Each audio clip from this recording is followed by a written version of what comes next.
Hi there. Welcome to Lesson 1 of The Complete Musician for the first year violins.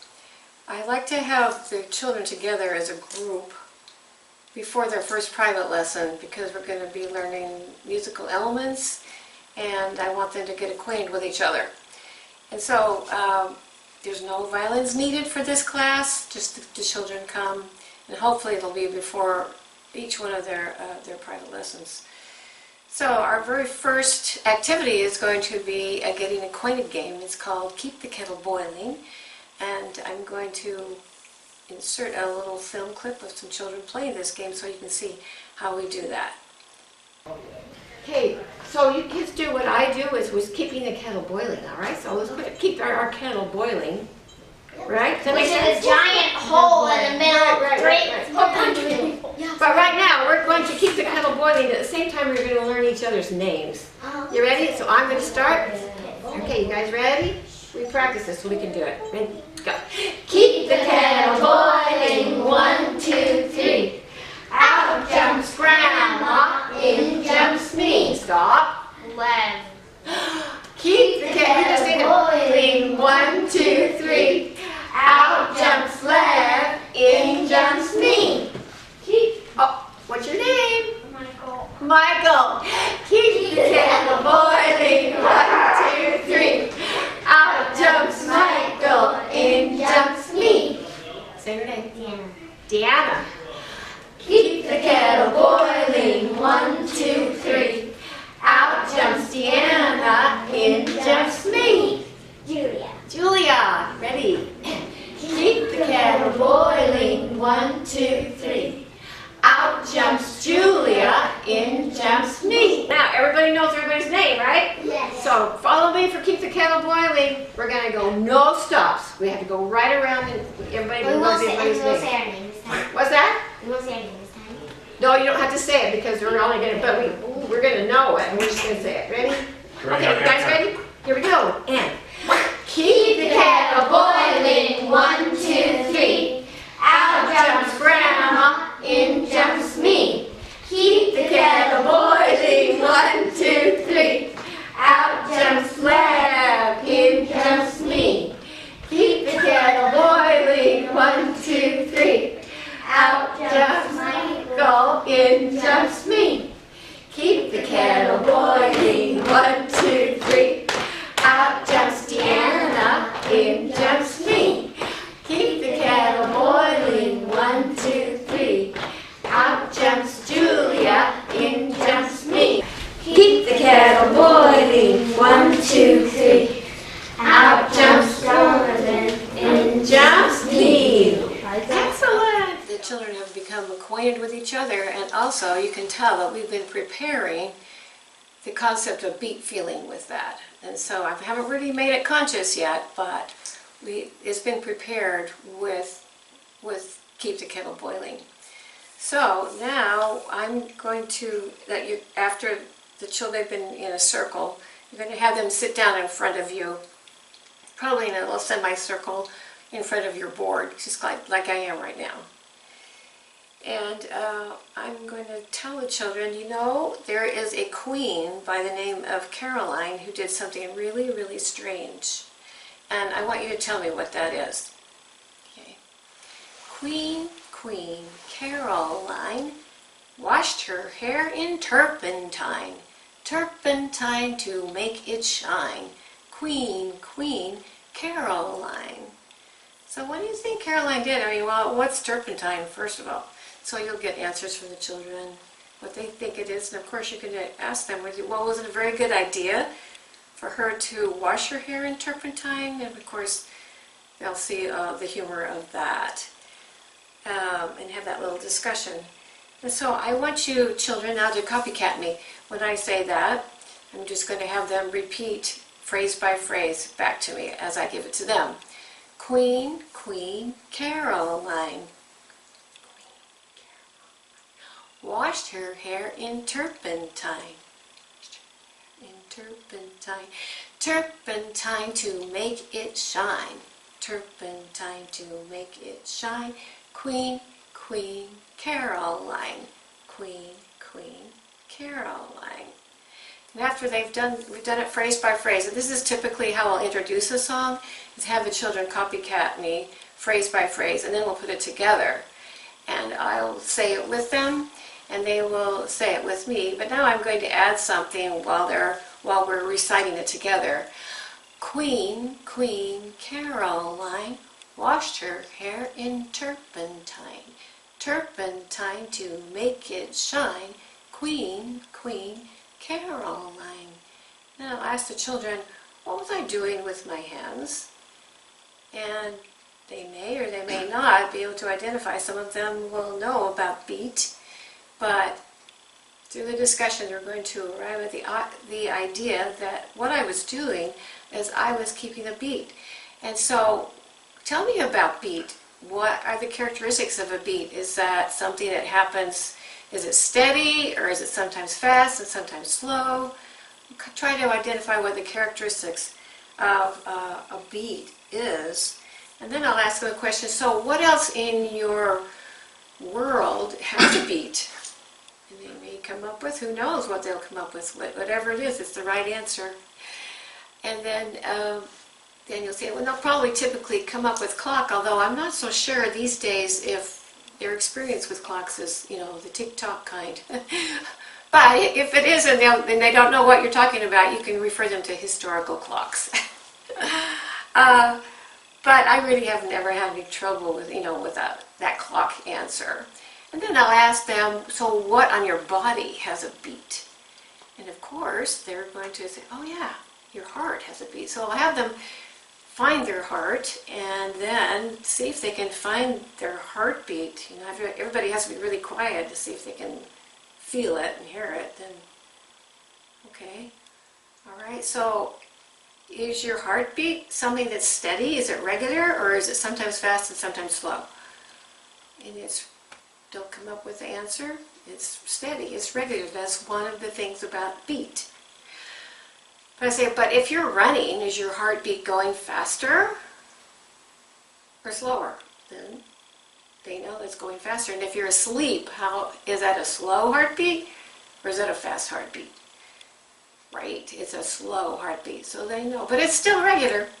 So now we've just identified what the characteristics of beat are, and then I'll just say, all music has beat. So that is our very first element about music. And so now I'm going to have them tap the beat on their shoulders while we do Queen, Queen Caroline one more time. So here we go, Queen, Queen, and so on. I don't need to recite it again for you. Then I'll just ask them, so how many beats do you think we have in Queen, Queen Caroline?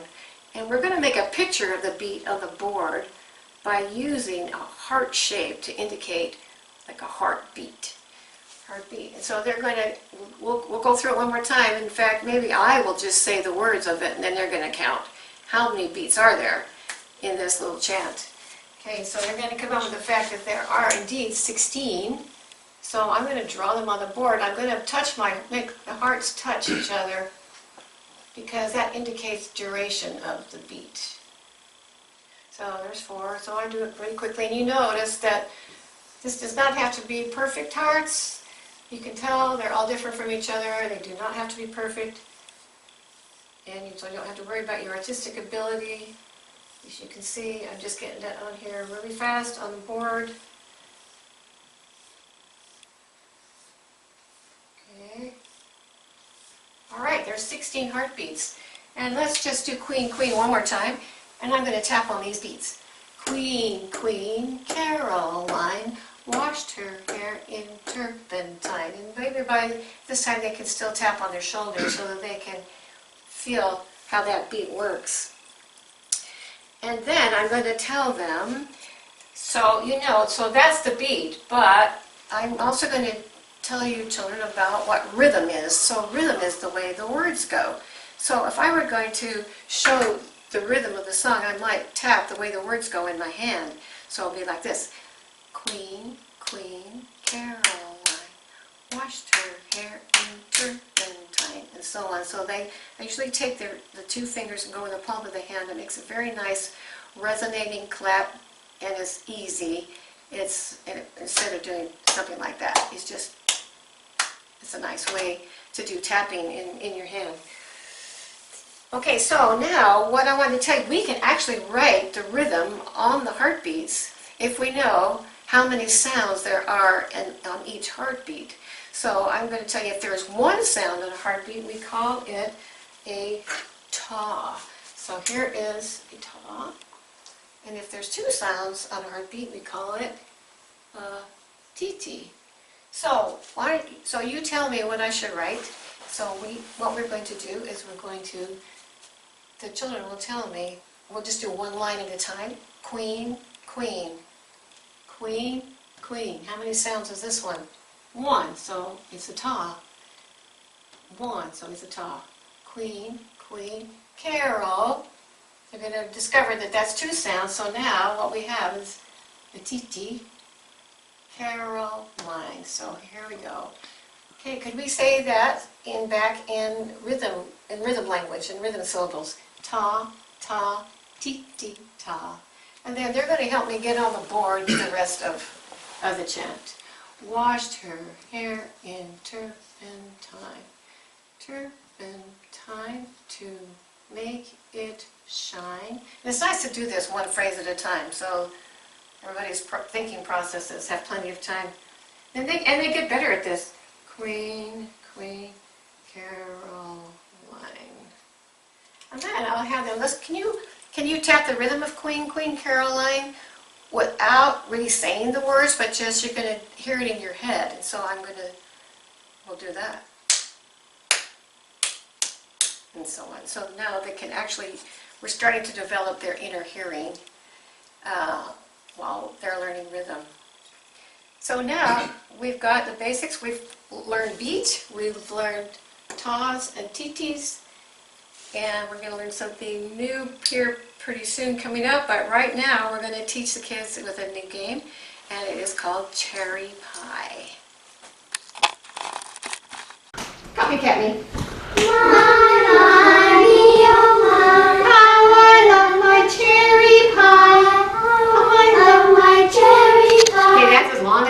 So it's going to go really fast. So, what the kids have already learned by now is about beat. So what we're going to do is we're going to sing this song, and we're going to pass the little dolly. He kind of cherry pie. I remember him. What? I see him. You remember him? Yeah. So we're going to go like this. Yeah. My, me. Should we practice it? Ready? Yeah. My, me, oh my, how I love my cherry pie. My, me, oh my, how I love my cherry pie. Okay, we'll just do it twice. Okay, the next time, round two of this one is, you can hand it to me. We're going to go, everybody's going to sing my, okay, ready? And, ready?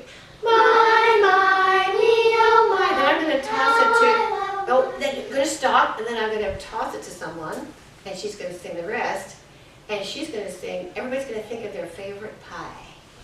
Okay, done. You got it? Yeah. So everybody got what their favorite, it doesn't have to be cherry pie. It could be, how many pies are there? There's a lot. There's a lot. So you're going to surprise us and tell us them. So you get to sing, I love my apple, whatever it is, then you get to sing that one by yourself. Okay? And you're going to tell us what your favorite pie is. Okay, ready, and. My, me, oh my, how I like chocolate pudding pie. Oh, chocolate pudding, okay. My, me, oh my.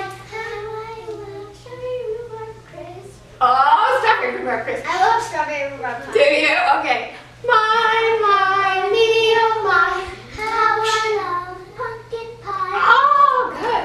My, me, oh my. How I love pumpkin pie. Yes, okay. That was the same thing I was My, me, oh my. How I love my Oreo pie. Oreo pie. Ready? What? How many people have had Oreo term yet? pie isn't that good. Okay, I've got a lot of kids. Okay, ready? And my, me, oh my.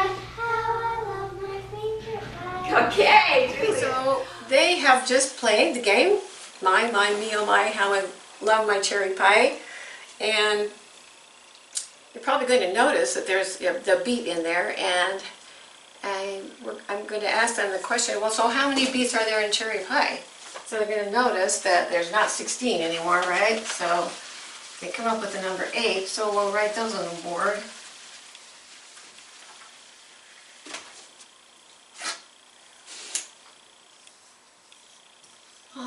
My, me, oh my, how I love my cherry pie. Then we'll go through that same process. My, me, oh my, how I my cherry pie.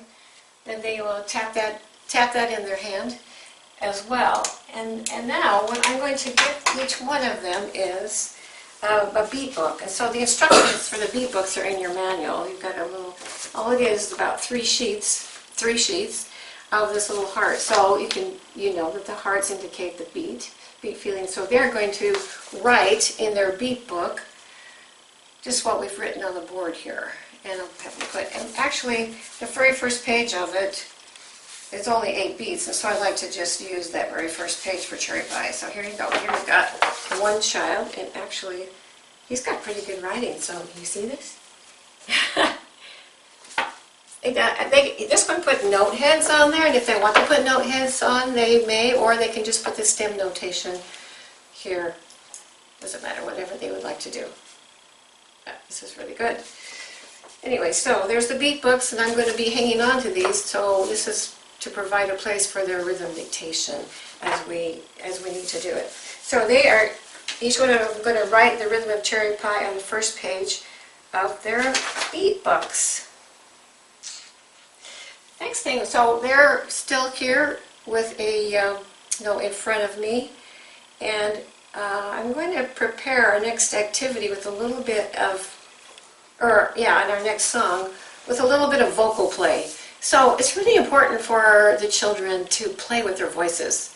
Some of them, that's kind of a foreign concept to them. They're not used to going, high voice and low voice. And so I'll tell them, in the fall time, at least in America, we have this holiday coming up, and it's all about witches and ghosts and scary things. And I'm just going to say, I happen to have this cool witch puppet, so I love to use it because I have it. But you certainly don't need to have a puppet, but it's fun if you've got something. You can let each child have a turn with a witch puppet. So what do witches usually sound like? What kind of language, what kind of voice do they use? Isn't it usually like,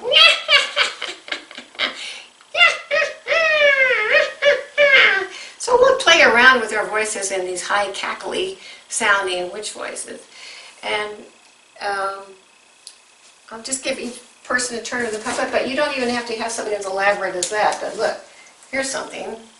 It's pretty simple. Just get a die cut with a witch on it, and we can talk about, and we can have all the children, you can have each one. What I would do is I would pass the little stick or the puppet around and let each one do a little solo witch cackle, so that they can kind of get the idea that they're going to be sometimes doing things alone and sometimes things together.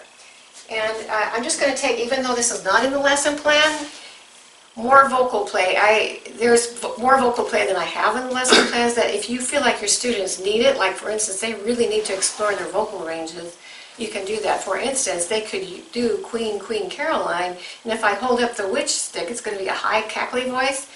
If I hold up this monster frowny pumpkin, he's going to be the deep low voice.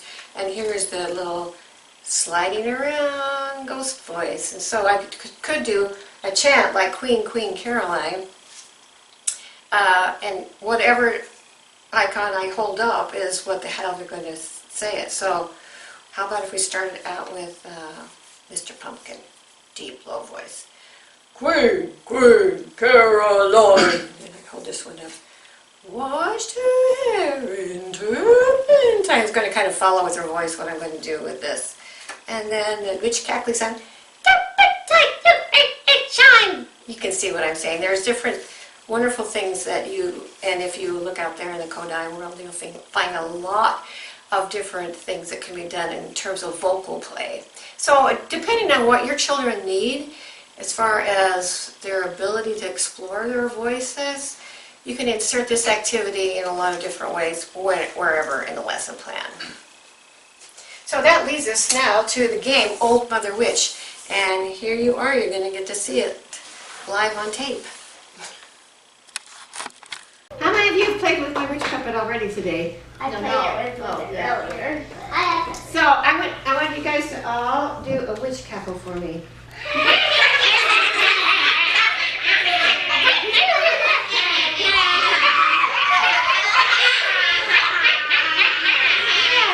Okay, watch this.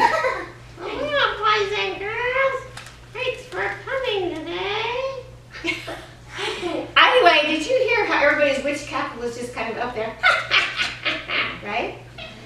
Good. That was awesome. So now we're going to play a game called Old Mother Witch. And you don't really have to have a puppet. But how many of you have ever heard this song? Old Mother Witch fell in a ditch, picked up a penny and thought she was rich. Copycat me, ready? And Old Mother Witch fell in a ditch, picked up a penny and thought she was rich. So if I'm Old Mother Witch, I'm going to be in the middle and I'm going to say, and you can hold, you can actually do Old Mother Witch with two hands, you just can't do that.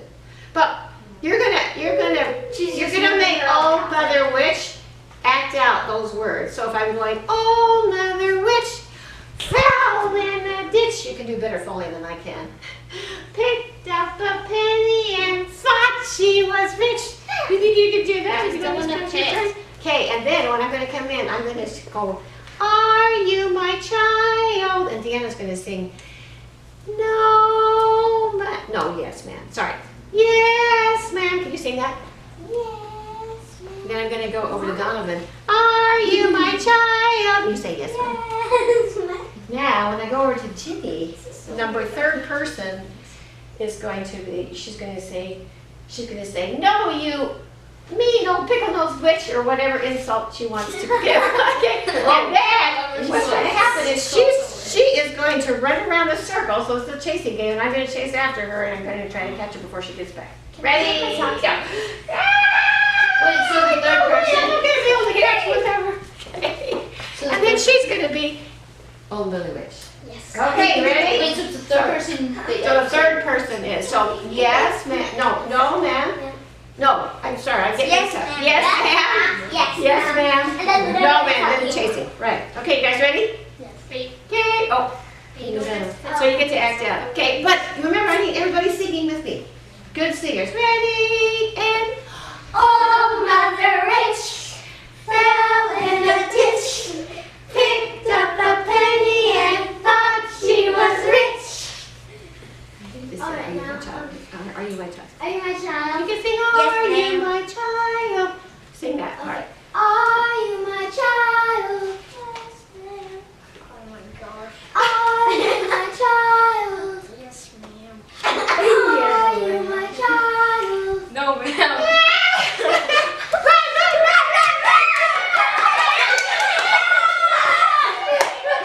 Okay, your turn. Okay. We may not get everybody to have a turn of this. Okay, your turn. Okay. Shh. So when it comes time, listen. When it comes time for you to sing, try "Are You My Child" for me. Are you my child? Right. So when he will answer, like for instance, Judy, you're going to sing the answer. You're going to go, yes, ma'am, instead of just say it. Does that make Well, I sense? said it kind of. I sang it kind of like. Yeah. Oh, yeah. Word of time. I'm just giving some instruction so everybody knows what to do. Okay. Okay. You ready, Lev? Ready? Oh, I need good singers. Remember, everybody singing along. Oh, Mother Witch fell in a ditch, picked up a penny and thought she was rich. Are you my child? No, ma'am. You guys, okay, go to another. That's right. Good job. Are you my child? Are you my child?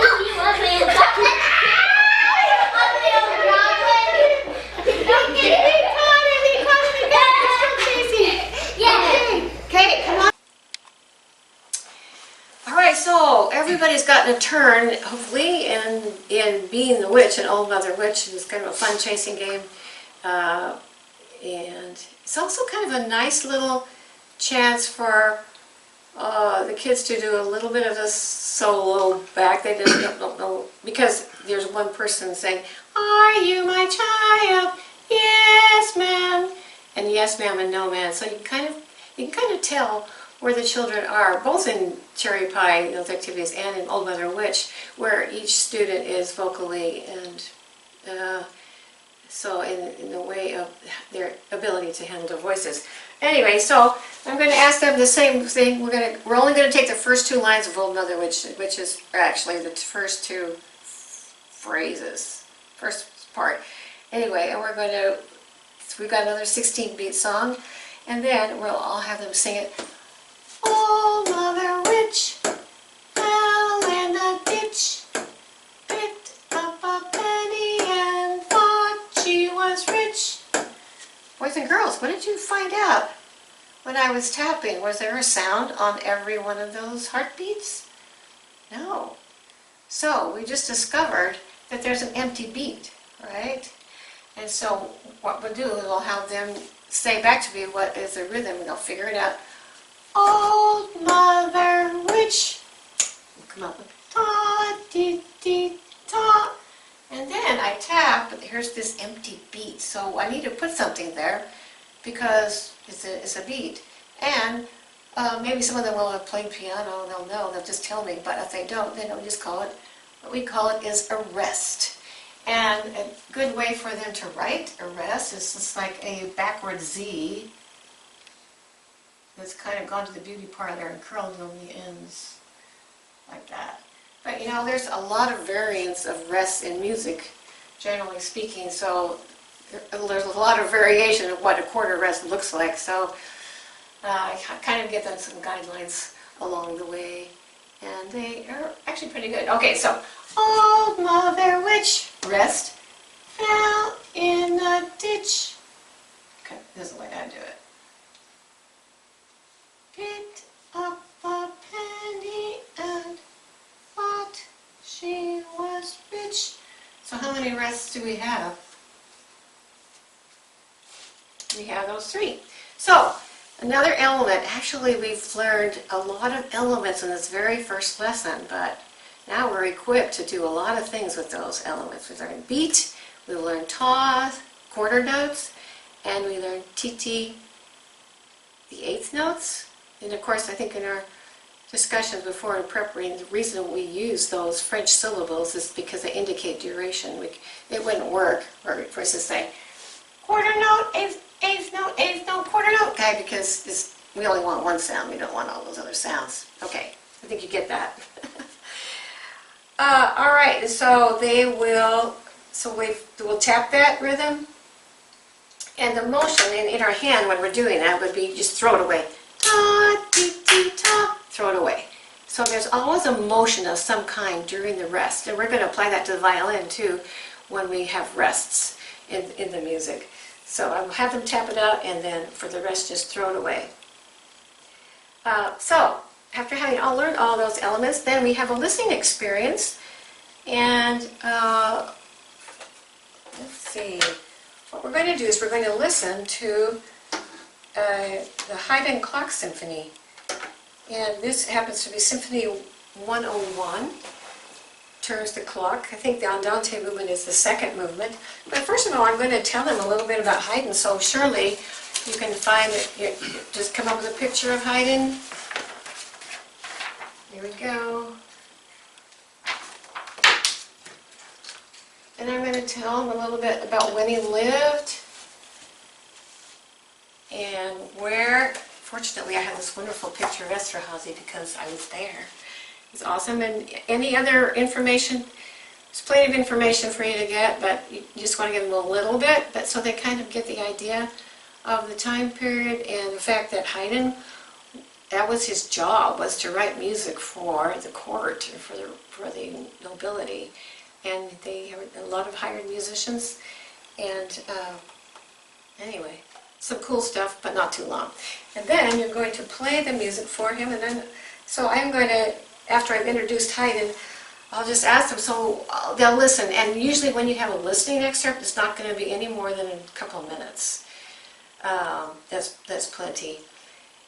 And then I'll just ask the children, so what makes this music sound like a clock? It's called the Clock Symphony, so why? And they'll be able to tell, okay, well, so there is a really definite clock tick-tocking beat feeling. And then I will have them, then we'll play it again, and I'll have them move freely around the room. And there's a characteristic of this music, of course, which is the beat, the tick-tocking, and then there's this beautiful melody played by the violins. And so perhaps I might call out to them, show me the beat, and then show me the beautiful melody on top of the beat. So that's the way their dance and their movements will indicate the differences between those two.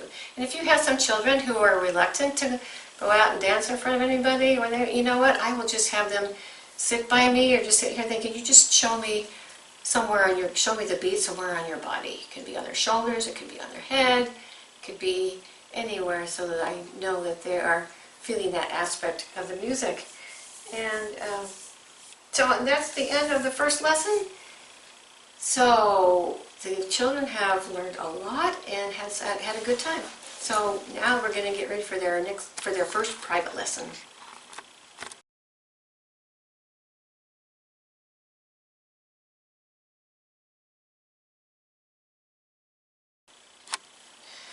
Okay, so now you are going to be seeing each child individually at their private lesson. So we're just going to talk about the very first private lesson. Hopefully, well, the mom is requested to be there, so she is at the private lesson. The parents don't come to the group classes, but they can come to the private lesson so that they can supervise the child's practice and help them. That's a very important thing. And this is where I'm going to introduce the book 1, and the very first page is going to look like this. All right, just 4 strings. So anyway, so what we're going to do is we're going to get the child acquainted with the violin, and we're going to also get acquainted with the child while we are in here, while we are teaching them individually. So, of course, and you know, there are a lot of approaches to this, and if you're from the Suzuki world or a traditional world, I'm sure you already know the things that you already use. I'm just going to throw out a few ideas, but feel free to use whatever works for you. I'm just going to point out a few of the basics of how I handle the first lesson, and then you can adapt, give exercises, whatever you find works for you. So, of course, we're going to discover the parts of the violin, the fact that it's got 4 strings, and the pegs, and the scroll, and here's the neck, the fingerboard, the bridge, and the end button, the chin rest, and what else? Oh, the F holes. You say, why are those there? Well, it's so that the violin can have a big sound. So we're going to get acquainted with it. So then the next thing we're going to do is teach them how to hold it. And so, I'm going to refer to some of the things that I learned way back in the 60s when I was a student learning how to teach, was from the works of Paul Roland. And here is a book that he worked in the 60s, and I think he died in 1978. He was the president of ASTA, American String Teachers Association, had great influence in those days as far as the string teaching world. Anyway, so I think you can probably get this. Now just go on to American String Teachers to see if you can still get Basic Principles of Violin Playing by Paul Roland. Even though he's gone, he's had many students, Jerry Fischbach, some of the others who have used the principles that he used since then, and then another generation. So anyways, there's some great stuff in that. And one of them is, of course, being able to hold the violin properly. So just take this end button and put it right in the center of their neck. And you're going to try to get them to hold that with their head. So aim the button in the center of their neck and get it kind of high on your shoulder. And you'll notice that I have a sponge here. It's shaped what you're trying to do as a teacher is to get this violin hold right. And the combination of chin rests and shoulder rests has to be right. And it might take you a few times to get that combination just right with the shoulder rest and the shape of the chin rest. And sometimes it works beautifully, just right from the store, the violin, but sometimes it doesn't, so you have to kind of play around with it so they can show it, so they can hold it high. And then holding it at the bout, I'm going to teach them what the bout is, and this is how they're going to hold the violin.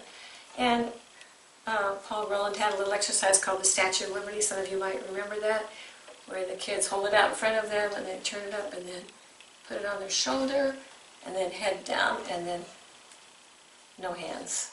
Okay, so that is, they do that a few times and they kind of get used to being able to put it up there themselves.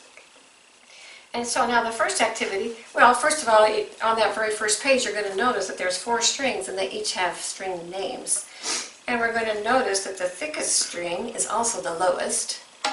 And it's got this string name of G, D, A, and E. Then if they're going to play it, the very first, they're going to learn how to play 3 different ways. First way is with plucking, okay, with right hand plucking. Of course, you teach them to put the thumb, the corner of the fingerboard, and then I'm just going to ask them some questions. So, what is your favorite food? And they'll say, I don't know. Really, well, you have to fish it out from them. Usually, oh, I like spaghetti. Could you pluck I like spaghetti on the A string? I like spaghetti. And then you say, would you pluck that also on the E string, and have them explore each one. And usually when they pluck, it's not going to be, it'll be too far up here or whatever, so you have to teach them to pluck out here where it resonates really nice. Like the spaghetti. Or you say strawberry, oh look, strawberry ice cream has got the same beat. But you know what, if they catch it up with a beat feeling, that's great. If they don't, that's fine. These are just words. You don't have to really talk about beat here or insist about anything because it's not time yet. We're just exploring the violin and being able to hold it properly while they pluck. Okay, that's the easiest way. The next way they're going to learn is left hand plucking. And I usually, this is also an idea that Roland gave us, and that is to help shape the violin, the hand around the violin fingerboard. So that we'll do the same things, like, what do you like to do? I like basketball. I like basketball. Maybe 2 of those. And I'm going to have them use their pinky because that really shapes around the fingerboard. And if it gets tired, then just have them use their 3rd finger. We're going to talk about finger numbers a little bit later, but you can call the 4th finger if you want to. So they have a contact with the string.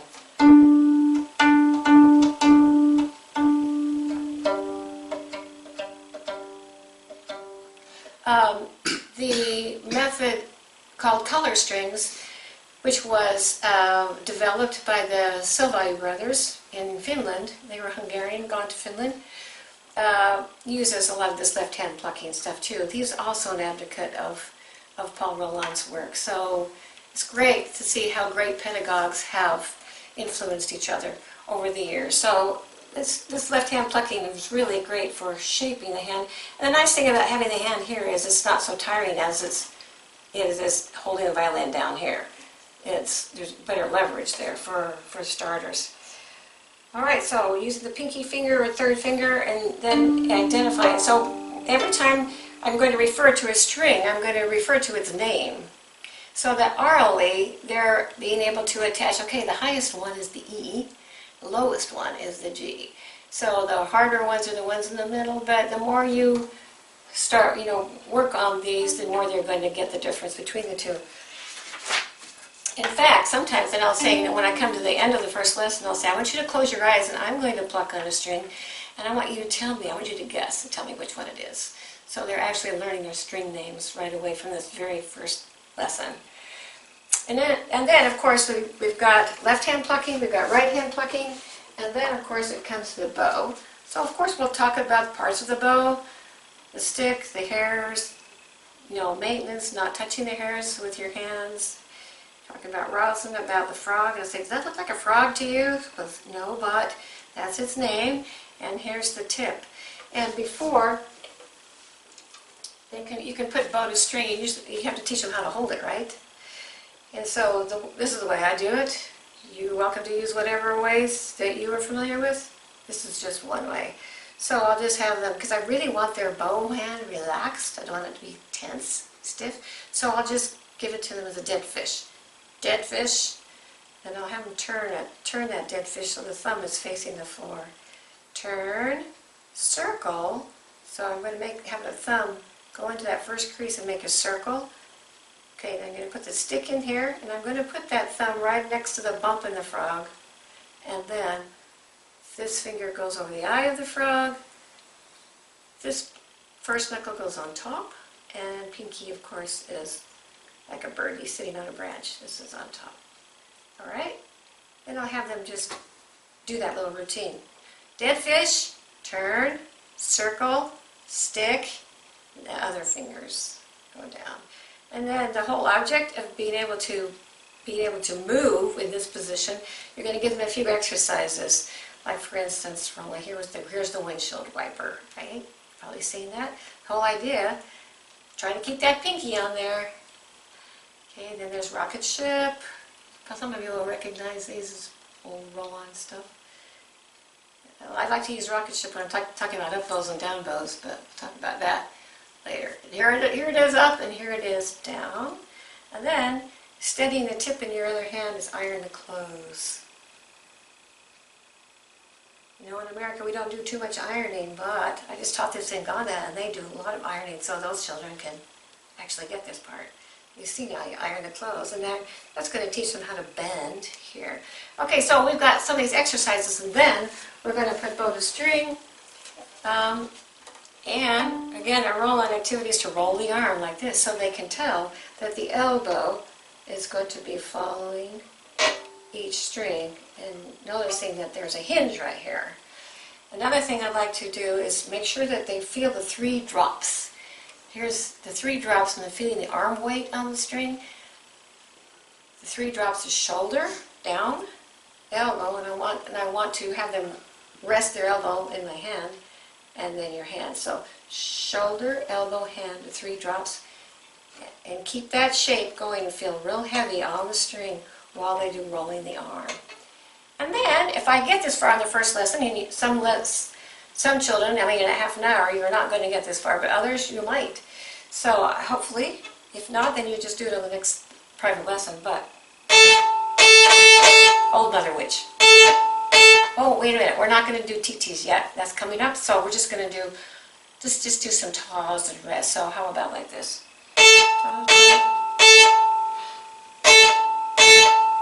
Actually, if we're just doing words, it's okay. We could do Old Mother Witch. We're going to talk about TTs later, so we'll just say the words. And I'm going to show them how they're just going to play in the middle of the bow, these very short strokes. Or how about, let's see, what was the word? Oh yeah, I like spaghetti. I like spaghetti. And I'm going to say, oh, I'm going to help them identify what a good sound sounds like, okay? Not really kind of, we want a bigger sound and one that is strong. And then if down playing on the D string, then you're going to notice that their elbow has to be up here.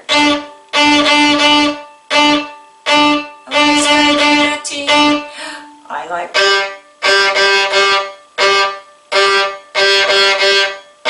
Okay, so you notice that we're just playing words. Doesn't matter really if it has a beat feeling, we're not identifying elements, we're just learning how to play 3 ways on the violin.